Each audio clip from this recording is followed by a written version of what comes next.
तर विद्यार्थी मित्रांनो, आज आपण पुन्हा एक्सरसाइज 1.3 आहे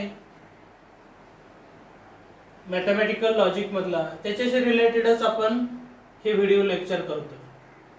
तर याच्यामध्ये टेक्स्ट बुक मध्ये सॉल्व्ह केलेले एक्झाम्पल आहेत, ते एक्झाम्पल बघूया आपण. तर क्वेश्चन आहे write the negation of the following, आणि हे 4 एक्झाम्पल्स आहेत. तर 1 बाय 1 एक्झाम्पल आपण बघूया. हे आहे पहिलं एक्झाम्पल, 3 + 3 < 5 और 5 + 5 = 9. तर याच्यामध्ये दोन सिंपल स्टेटमेंट आहेत.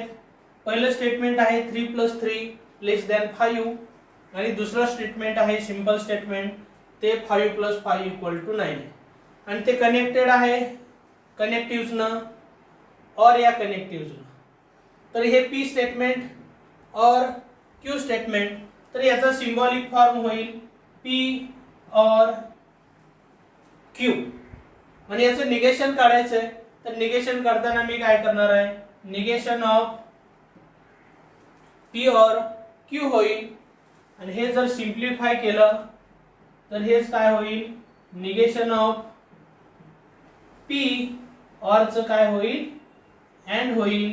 आणि याचं काय होणार आहे, पुन्हा निगेशन ऑफ क्यू होईल. तर आता याची हे झालं निगेशन. पण आता निगेशन ऑफ पी मला जर लिहायचं असेल वर्ड मध्ये, तर हे 3 + 3 < 5 याचं निगेशन काय होऊन जाईल, तर निगेशन ऑफ 3 + 3 < 5 चं काय होईल, 3 + 3 > or = 5 होईल.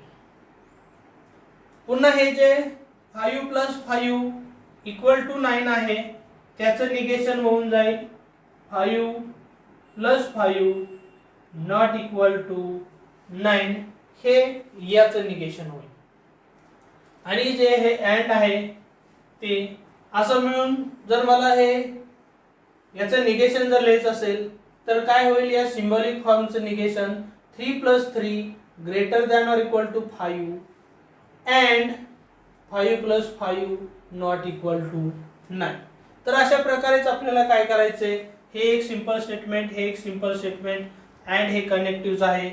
पुन्हा हे जे बाकीचे दोन एक्झाम्पल आहे त्याचं आपण काय करणार आहे, निगेशन फाइंड आउट करणार आहे. तर बघूया 1 बाय 1 याचे सोल्युशन काय येत आहेत. तर पहिलं एक्झाम्पल दिलं होतं, त्याच्यामधलं सिंपल स्टेटमेंट मी पी मानलं 3 + 3 < 5, आणि दुसरं स्टेटमेंट क्यू हे 5 + 5 = 9. तर दिलेल्या स्टेटमेंट मध्ये ऑर आहे. हे ऑर असल्यामुळे काय होतंय, डिसजंक्शनचा कन्सेप्ट येतोय. म्हणजे हे स्टेटमेंट आहे ते सिंबॉलिक फॉर्म मध्ये कसं लिहिता येईल, मला पी और क्यू, आणि याचं जर निगेशन घेतलं तर निगेशन ऑफ पी और क्यू होईल. पण याला जर मी डी मॉर्गन्स थेरम यूज केला तर निगेशन ऑफ पी और क्यू काय होईल, negation of P and negation of Q. तर याचं निगेशन ऑफ गिवन स्टेटमेंट तर काय होईल, याचं निगेशन ऑफ दिस स्टेटमेंट, तर हे पी स्टेटमेंट आहे, त्यामुळे हे निगेशन ऑफ पी कसं लिहिता येईल, 3 + 3 < or = 5, आणि हे जे अँड आहे ते इथं वर्ड मध्ये लिहिले, आणि निगेशन ऑफ क्यू याचं काय होईल, 5 + 5 ≠ 9. तर हे जे होतं ते दिलेल्या सेंटेन्सचं निगेशन होतं. दुसरा एक्झाम्पल पी 7 < 3 and क्यू हे स्टेटमेंट 4 < 11 होतं, आणि ते कनेक्टेड कशाने होतं, कनेक्टिव्ह होतं, ते अँड होतं. त्यामुळे त्याचा सिंबॉलिक फॉर्म होईल दिलेल्या स्टेटमेंटचा हा पी अँड क्यू. आणि याचं निगेशन घेतलं आणि D Morgan's theorem, negation of P and Q हे काय लिहिता येतं, निगेशन ऑफ पी और निगेशन ऑफ क्यू.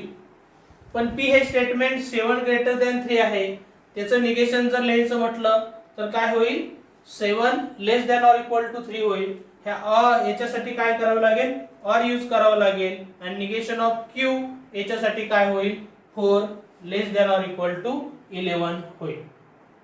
तर हे होईल दिलेल्या स्टेटमेंटचं निगेशन. थर्ड काय स्टेटमेंट होतं बघा, त्याच्यामधले दोन सिंपल स्टेटमेंट मी लिहितोय. पी हे statement the number is odd आणि दुसरा आहे the number is perfect square. आणि हे कनेक्टिव्ह कुठला आहे याच्यामध्ये, the number is neither odd nor perfect. तर हे अँड साठी आहे, पण हे नायदर आणि नॉर म्हणजेच निगेशनचा कन्सेप्ट जोडायचा याला. आणि काय होऊन जाईल, हे स्टेटमेंट हे तुम्हाला अँड शी रिलेटेड असलं तर नायदर ऑड आहे म्हणजेच निगेशन ऑफ पी आणि नॉर ऑड आहे नॉर ऑफ परफेक्ट स्क्वेअर आहे त्यासाठी निगेशन ऑफ क्यू. हे दिलेलं स्टेटमेंट आहे ते सिंबॉलिक फॉर्मत झालं. आता मला याचं निगेशन घ्यायचं आहे म्हणजे निगेशन ऑफ काय करावं लागेल, हे स्टेटमेंट. मग हे स्टेटमेंट काय होईल, निगेशन ऑफ हे जे आहे ते निगेशन ऑफ पी होईल आणि ह्या अँडचं ऑर होईल आणि डबल निगेशन ऑफ क्यू होईल. पण डबल निगेशन घेतलं की पी हे ऑर आणि हे काय होऊन जाईल, क्यू होऊन जाईल. म्हणजे हे स्टेटमेंट पी ऑर क्यू असं मला निगेशन ऑफ दिलेल्या स्टेटमेंटचं पी ऑर क्यू. पण पी काय आहे, द नंबर इज ऑड म्हणजे हेच्याशी रिलेटेड काय येणार, the number is odd or the number is a perfect square. The number is odd or a perfect square हे काय होईल, दिलेलं स्टेटमेंटचं निगेशन होऊन जाईल. नेक्स्ट काय आहे बघा, द नंबर, त्याच्यामधलं पी स्टेटमेंट मी काय म्हणतोय, the number is an even number. आणि दुसरं सिंपल स्टेटमेंट क्यू आहे the number is divisible by 2. आणि हे कशाने कनेक्ट केले बघा जरा, तर हे statement if and only if हे कनेक्टिव्ह असल्यामुळं डबल इम्प्लिकेशनचा कन्सेप्ट येतोय. तर डबल इम्प्लिकेशनचा कन्सेप्ट यूज केला की हे काय होईल, पी डबल इम्प्लिकेशन क्यू होईल. आणि याचं निगेशन घेताना हे काय होईल, P negation of P double implication of Q असं कन्सेप्ट होईल. पण याची व्हॅल्यू जी ही येते हे ऑलरेडी आपण पाठीमागच्या व्हिडिओ लेक्चर मध्ये बघितली. तरी पण जर बघायचे असेल तर आपण हा कन्सेप्ट बघा. तर हे negation of P double implies Q आहे. हेच आपण कसं लिहितोय, P double implication of Q हे P implies Q and Q implies P लिहितो. पण हेच आपण स्टेटमेंट कसं लिहितोय, negation of P or Q. आणि हेच कसं लिहितोय, negation of Q or P. हे पुन्हा आहे असं. आणि याला निगेशनचा कन्सेप्ट वापरला की काय होईल, या ब्रॅकेटला निगेशन ऑफ दिस टर्म अँडचं ऑर होईल आणि निगेशन ऑफ दिस टर्म होईल. पण पुन्हा याला डी मॉर्गन्स थेरम यूज केला, double negation of P and ऑरचं अँड होईल आणि निगेशन ऑफ क्यू. आणि इथं काय होईल, निगेशन ऑफ पी आणि negation of double negation of Q होईल. आणि डबल निगेशनचं काय होईल, पी होईल अँड निगेशन ऑफ क्यू. आणि इथं काय होईल, negation of P and of double निगेशनचं क्यू होईल. म्हणजे हे स्टेटमेंट मी कसं लिहू शकतोय, अशा प्रकारे लिहू शकतो. तर ते स्टेटमेंट पुन्हा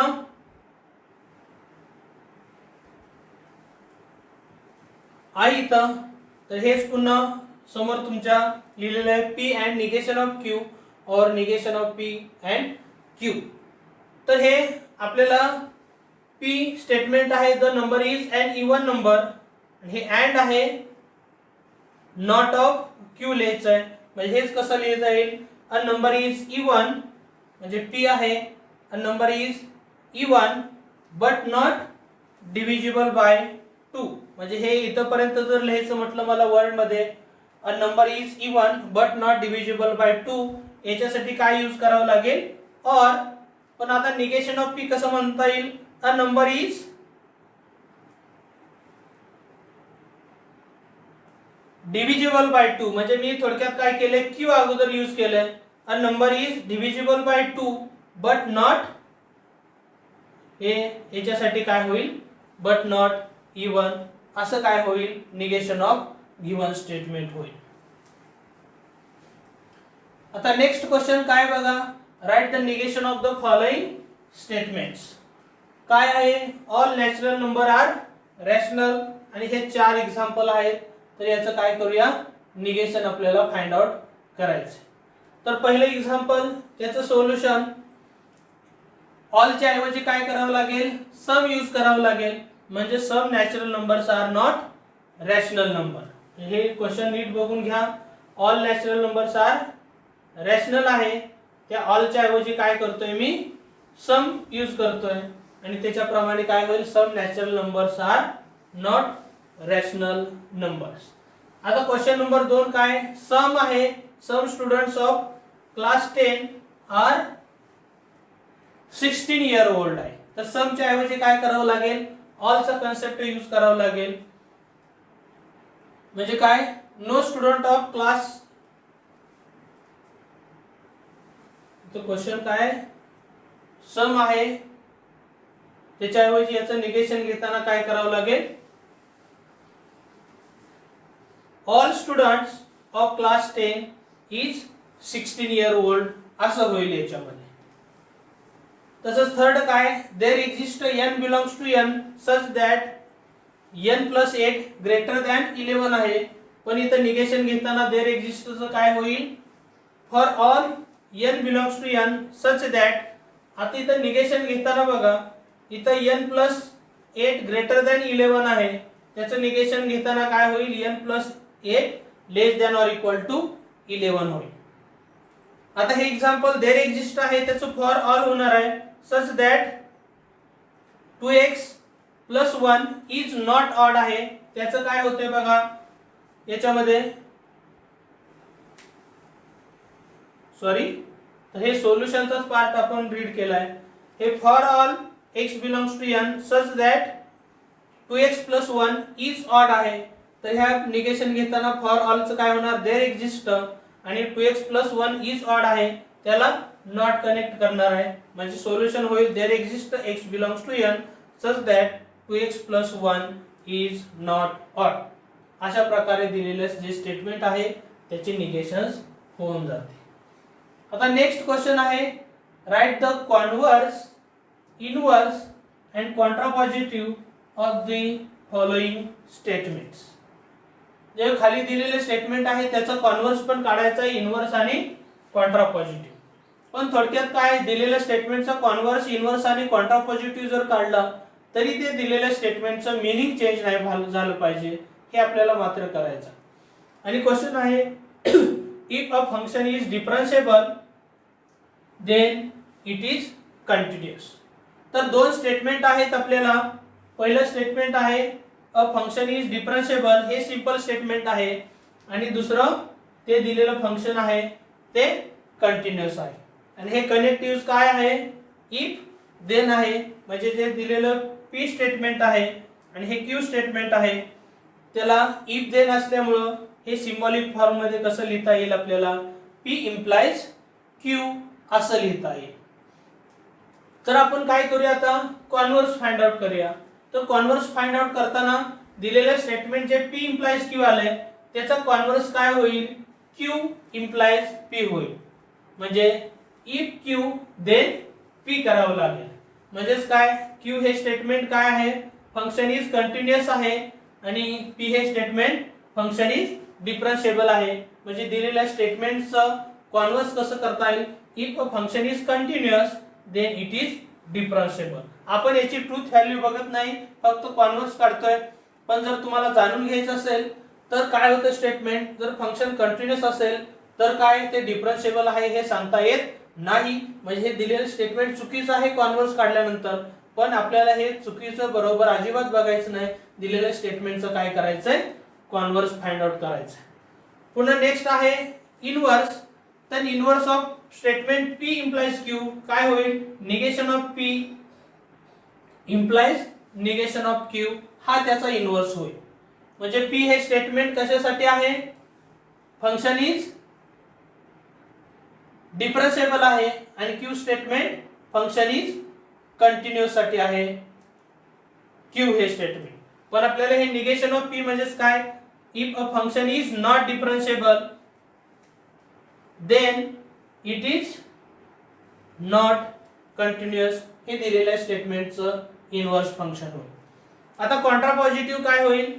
contrapositive of statement P implies Q काय होईल? Negation of Q implies negation of P होईल. पण दिलेलं P स्टेटमेंट काय डिफरन्शिएबिलिटी साठी आहे आणि Q हे कंटिन्युटी साठी आहे. म्हणजे निगेशन ऑफ Q कसं लिहिता येईल? इफ अ फंक्शन आणि इथं इम्प्लाइज असल्यामुळे इफ देनच यूज करावं लागेल आपल्याला. If a function is negation of Q म्हणजेच not continuous then it is not differentiable. हे काय होईल? दिलेल्या स्टेटमेंटचं कॉन्ट्रापॉझिटिव्ह स्टेटमेंट होऊन जाईल. आता नेक्स्ट एक्झाम्पल काय बघा. If it rains then the match will be cancelled. तर हे येलो कलरनी अंडरलाइन केलेले हे दोन सिंपल स्टेटमेंट आहेत. म्हणजे P स्टेटमेंट काय होईल? इट रेन्स आणि Q स्टेटमेंट काय होईल? The match will be cancelled हे होईल. आणि इफ देचा कन्सेप्ट आहे त्यामुळे इथं काय होईल? याचं सिंबॉलिक फॉर्म दिलेल्या स्टेटमेंटचा P implies Q होऊन जाईल. मग याचा कॉन्व्हर्स करताना converse of P implies Q काय होईल? Q implies P होईल. पण Q हे स्टेटमेंट काय आहे? हे आहे आणि P इट रेन्स आहे आणि इम्प्लाइज आहे म्हणजे इफ देन चा कन्सेप्ट यूज करायचा आहे.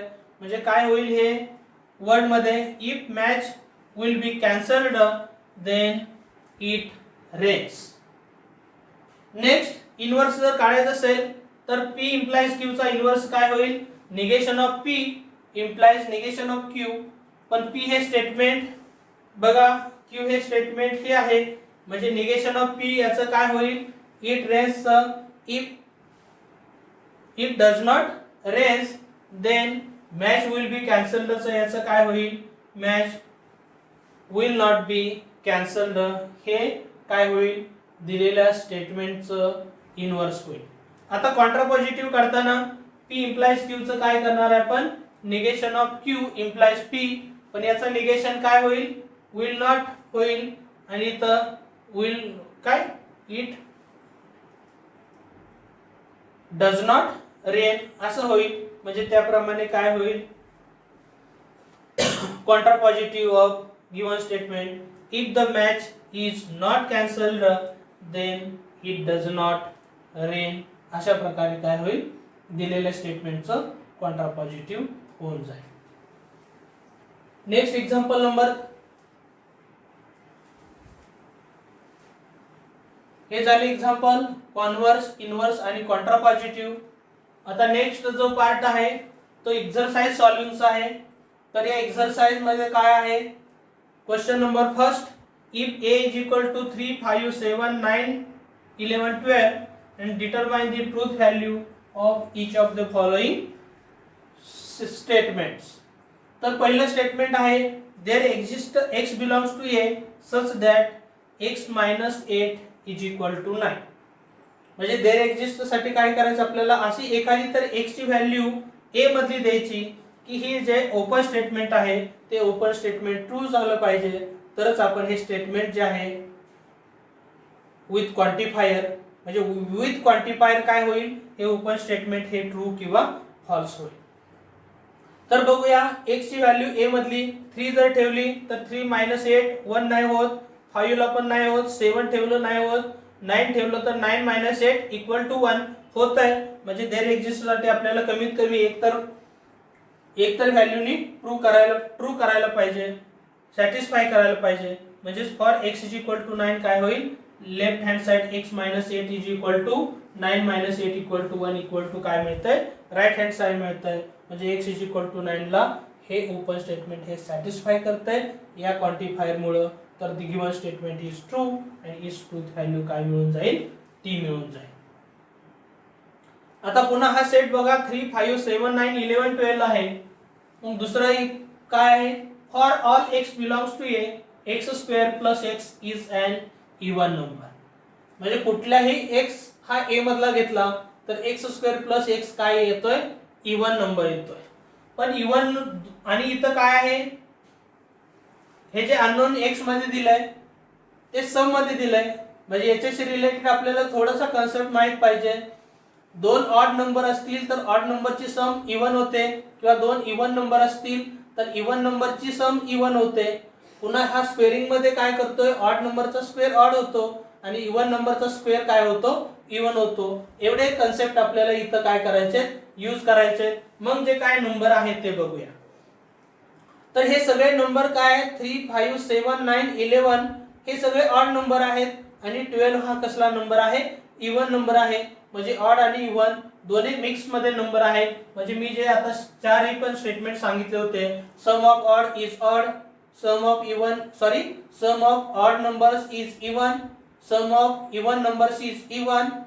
पुन्हा हे स्क्वेअरिंग मध्ये काय करावं लागेल, square of odd is odd आणि square of even is even, हा कन्सेप्ट यूज करावा लागेल.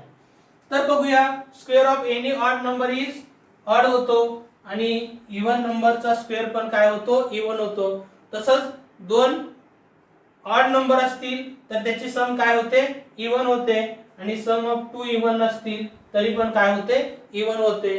म्हणजे कुठल्याही इंटिजर साठी काय होईल, x square plus x is an even number होईल. तर therefore given statement is true. तर हे कसं इवन होईल, फॉर ऑल साठी जर बघायचं म्हटलं तर काय होतंय, इथं ऑडचा स्क्वेअर ऑड होईल, पुन्हा इथं ऑडच नंबर असेल तर ऑड प्लस ऑड इवन होऊन जाईल. इवन असेल तर इवनचा स्क्वेअर इवन होईल प्लस इवन आणि इवनचे सम पण काय होऊन जाईल, इवन होऊन जाईल. म्हणजे हे जे दिलेलं स्टेटमेंट आहे ट्रू आहे आणि याची ट्रूथ व्हॅल्यू काय होईल, टी होऊन जाईल. बघ आता नेक्स्ट काय एक्झाम्पल आहे, there exist x belongs to a such that x square less than 0. म्हणजे आता एखादा तरी मला नंबर आहे का x की जो a मधला आहे आणि तो ही कंडिशन पण सॅटिस्फाय करतो. म्हणजे एखाद्या नंबरचा स्क्वेअर हा लेस दॅन 0 आहे. मग आपल्या सेट मध्ये तर नॉन झिरो एंट्रीज आहेत आणि त्याचा स्क्वेअर आहे आणि नॉन झिरो एंट्रीज आहे, त्याचा स्क्वेअर केला तर नॉन झिरोच येईल आणि पॉझिटिव्ह येईल आणि तो पॉझिटिव्ह नंबर लेस दॅन 0 तर हे कधीच पॉसिबल होणार नाही. जे आपले एलिमेंट आहेत ए सेट मधले ते 3, 5, 7, 9, 11, 12 आहे आणि त्याचे स्क्वेअर ऑलवेज ग्रेटर दॅन 0 येणार आहे.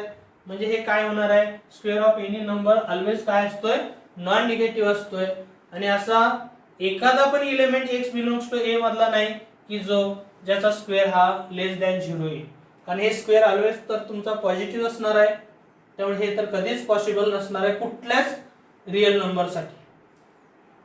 Therefore given statement is false and its truth value is f. Next काय example, there exists x belongs to a such that x is an even number. म्हणजे असा एक तरी एलिमेंट x हा a मधला आहे की जेणेकरून तो हा नंबर काय होईल, इवन नंबर आहे. तर माझ्याकडे x is equal to 12 हा a सेट मधला एलिमेंट आहे की जो x is equal to 12 कसला नंबर आहे, इवन नंबर आहे. म्हणून दिलेलं स्टेटमेंट हे ट्रू आहे आणि त्याची ट्रूथ व्हॅल्यू ही टी आहे. पुन्हा फिफ्थ एक्झाम्पल आहे बघा, देयर एक्झिस्ट म्हणजे असा एखादा तरी एलिमेंट मला सापडतोय का बघायचंय, x belongs to a such that 3x plus 8 greater than 40. तर असा एखादा एलिमेंट बघूया. तर हे एलिमेंट कुठले आहेत, 3, 5, 7, 9, 11, 12. म्हणजे हे 3 ला होणार नाही किंवा 9 plus 8 17 होईल, 5 ला पण काय होईल 15 plus 8 23 होईल, 7 ला काय होईल 21 plus 8 29 होईल, पुन्हा 9 ला काय होईल 27 plus 8 हे 35 होईल, पुन्हा 11 ला काय होईल 33 plus 8 41 होईल. म्हणजे 11 ला हे पॉसिबल होत आहे आणि देयर एक्झिस्ट म्हटल्यानंतर मला एक तरी पाहिजे. म्हणजे for x is equal to 11 3x plus 8 is equal to 41 greater than 40. म्हणजे हे सॅटिस्फाय करतंय एका तरी ह्याला. 12 पण पुढचा नंबर आहे तो पण करणार होताच, म्हणून हे दिलेलं स्टेटमेंट हे ट्रू असेल आणि त्याची व्हॅल्यू ट्रूथ व्हॅल्यू ही टी असेल. बघा आता नेक्स्ट सिक्स्थ एक्झाम्पल आहे, for all x belongs to a 2x plus 9 greater than 40. तर असं सगळे x a मधले घेतले तर 2x + 9 हे 14 पेक्षा मोठंच होईल. तर आपल्याकडे एलिमेंट आहे 3 5 7 9 11 12. तर 3 ठेवला छोटा नंबर सगळ्यात, तर 2 × 3 6, 6 + 9 15 होईल आणि 15 ग्रेटर दॅन 14 होईल. तर इथं फॉर ऑलच्या कन्सेप्ट मध्ये for every value of x belongs to a 2x + 9 always greater than 14 हे ट्रू आहे स्टेटमेंट, म्हणून याची ट्रूथ व्हॅल्यू काय होऊन जाईल, टी होऊन जाते. तर next example, write the dual of each of the following. तर ड्युअल लिहिताना काय करायचंय, अँड चा ड्युअल मध्ये यूज करताना ऑर लिहायचंय, ऑर साठी काय लिहायचंय, अँड लिहायचंय, टी साठी काय लिहायचंय, कॉन्ट्राडिक्शन लिहायचंय, आणि कॉन्ट्राडिक्शन साठी काय लिहायचंय, टी, आणि निगेशन मध्ये काय राहील, निगेशनच राहील. हे एवढे कन्सेप्ट तुम्हाला काय करावे लागतील, ड्युअल बघताना डोक्यामध्ये ठेवावेच लागतील. तर dual of each of the following P और क्यू अँड आर आहे. तर ड्युअल ऑफ याचं काय होईल, पी चं पी आहे, ऑर चं काय झालं, अँड झालं, क्यू स्टेटमेंट आहे स, अँड चं काय होईल, ऑर, आणि इथं आहे स होईल. म्हणजे dual of this statement is this statement. पुन्हा P and Q and R होईल. तर या स्टेटमेंट इथं आहे असं लिहिलंय, पुन्हा पी क्यू आर हे स्टेटमेंट आहे असेच लिहिलेत मी, पण अँड चं काय होईल, ऑर, आणि सॉरी अँड चं ऑर होतंय, आणि इथल्या अँड चं पण काय होईल, ऑर होईल. तर हे ड्युअल होईल. आता हे स्टेटमेंट याचं ड्युअल करताना मी इथं आहे असं लिहिलंय बघा, म्हणजे पी क्यू आर एस, इथं पुन्हा पी क्यू आर एस आहे असेच इथं दिसत आहेत, पण ह्या ऑर चं रिप्लेसमेंट ड्युअल मध्ये काय होईल, अँड न, ह्या अँड चं काय होईल इथं, ऑर नी, आणि ह्या ऑर चं काय होईल, अँड रिप्लेसमेंट होईल. तर ड्युअल घेताना हा कन्सेप्ट तुमच्या डोक्यामध्ये पाहिजेतच, तर तुम्हाला ड्युअल व्यवस्थित जमेल. इथं P and negation of Q असेल, तर हे स्टेटमेंट आहे, पी क्यू हे स्टेटमेंट आहे स, अँड च ऑर होईल, निगेशन चेंज होणार नाही. फिफ्थ बघा, हे स्टेटमेंटचं आपल्याला ड्युअल करायचंय. हे स्टेटमेंट इथं लिहिलंय, पुन्हा पी क्यू आर एस आहे, निगेशन पी आहे स राहणार, ऑर च अँड झालं, क्यू आहे स, अँड च ऑर होईल, निगेशन आर आहे स राहील, आणि अँड च काय होईल, ऑर होऊन जाईल. पुन्हा याचं negation sorry dual find out करायचंय. हे स्टेटमेंट पुन्हा आहे, पुन्हा निगेशन पी आहे स राहणार आहे, अँड च ऑर होईल, negation Q as it is, and च ऑर होईल, इथं ब्रॅकेट मध्ये काय होईल, पी ऑर क्यू आहे त्याचं पी अँड क्यू होईल, आणि ऑर निगेशन ऑफ क्यू आहे त्याचं अँड निगेशन ऑफ क्यू, हे दिलेल्या स्टेटमेंटचं ड्युअल होऊन जाईल. नेक्स्ट आहे हे बघा पटकन, तर मी पटकन याचं निगेशन लिहितोय. निगेशन ऑफ इथं आहे पी और क्यू चं पी अँड क्यू, अँड चं ऑर, पी अँड आहे ते सॉरी पी ऑर आहे ते पी अँड झालं, निगेशन आहे असंच राहणार आहे, Q and negation of S आहे ते Q or negation of S, हे ड्युअल होईल. आता याचं ड्युअल करताना सी चं ड्युअल मध्ये काय घ्यावं लागेल, सी च्या ऐवजी टी घ्यावं लागेल, इथं ऑर च्या ऐवजी काय घ्यावं लागेल, इथं ऑर आहे, हे ऑर चं काय होणार आहे, इथं अँड होणार आहे. तर इथं आपल्याला थोडीशी मिस्टेक सुधारायला पाहिजे.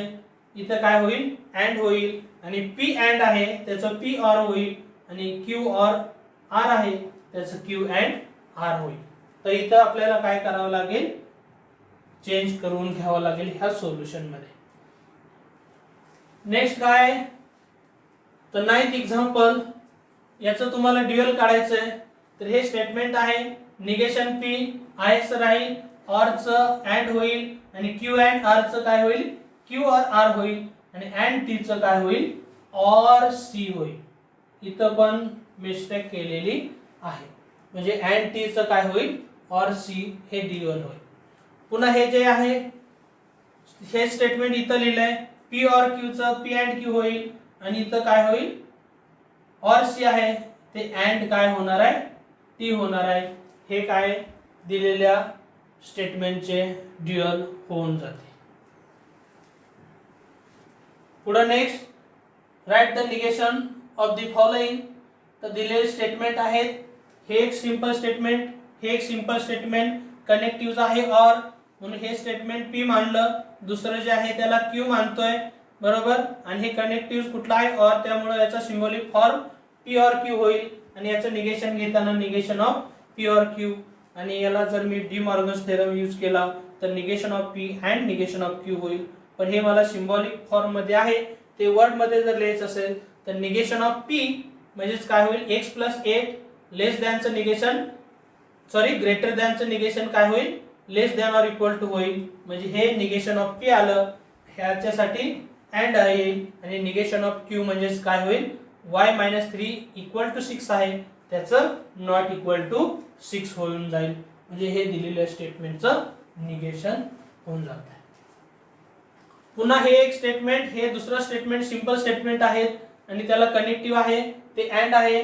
म्हणजे याचा symbolic form P and Q होऊन जाईल. आणि याचं जर डी मॉर्गन्स थेरम यूज केला तर डी मॉर्गन्स थेरम प्रमाणे निगेशन ऑफ P और निगेशन ऑफ Q होईल. पण निगेशन ऑफ P याचा यूज करून जर करायचं म्हटलं तर 11 greater than or equal to 15 हा याचं निगेशन होईल. आणि निगेशन ऑफ Q आहे याचं काय होईल, 25 लेस दॅन ऑर इक्वल टू 20 होईल. आणि ह्या ऑर साठी सिंबॉलिकली आहे ते इथं काय लिहिता येईल, ऑर लिहिता येईल. हे दिलेल्या स्टेटमेंटचं निगेशन होऊन जाईल. Quadrilateral is a square if and only if it is a rhombus. तर पहिलं सिंपल स्टेटमेंट आहे क्वाड्रिलॅटरल इज अ स्क्वेअर आणि दुसरं आहे इट इज अ रोम्बस. आणि त्याला कनेक्टिव्ह कुठलं आहे, इफ अँड ओनली इफ.